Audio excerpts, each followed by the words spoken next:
Mae pob un ohonom yn heiddi bywyd o ansawdd safonol, ond yng Nghymru mae bron i chwarter ohonom yn byw o dan y ffin dlodi. Gweithio nifer o raglenni a mentrau gwrth dlodi, dyw'r sefyllfa heb newid mewn degawd.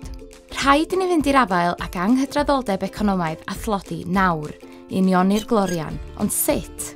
Mae Oxfam Cymru yn credu mae'r dull bywoliaethau cynaladwy yw'r ateb, neu'r Sustainable Livelihoods Approach yn Saesneg, SLA, sydd eisoes wedi newid bywydau gwell, gyda 4.39 o adenillion am bob pint a fuddsodwyd. Mae'r SLA yn gweithio'n agos gyda phobl i ddod o hyd i ffynonella incwm diogel hir dymor ac i'w helpu i wrthsefyll ar gydau bywyd, fel tor perthynas neu salwch, sy'n medru bwrw rhywun oddi ar ei echel a gwneud bywyd yn anodd. Mae'r SLA yn helpu pobl i gydnabod y cryfderau sydd ganddynt yn barod, a asedau y gallant ei defnyddio i gefnogi eu hunain. Mae'r cryfderau hyn yn disgyn i 5 categori.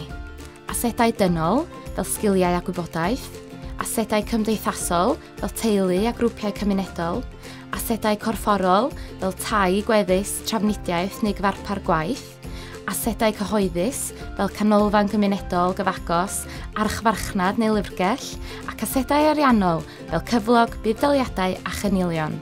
Y dull cyfannol hwn yw'r ffordd orau i helpu pobl i helpu eu hunain, i roi hwb i hunan barch, grymuso unigolion ac ysbrydoli teulu a ffrindiau, ac felly'n cryfhau cymunedau.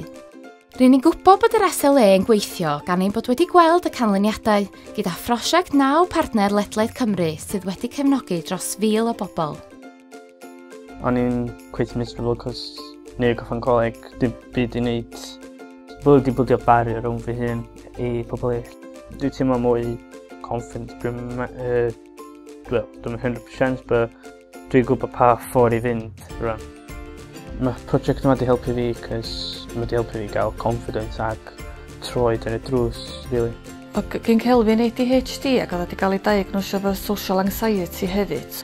Efo'r prosiect yma, dim just Kelvin da chdi helpu teulu i gyd. Da ni'n dol fel teulu wan mewn mater o misodd.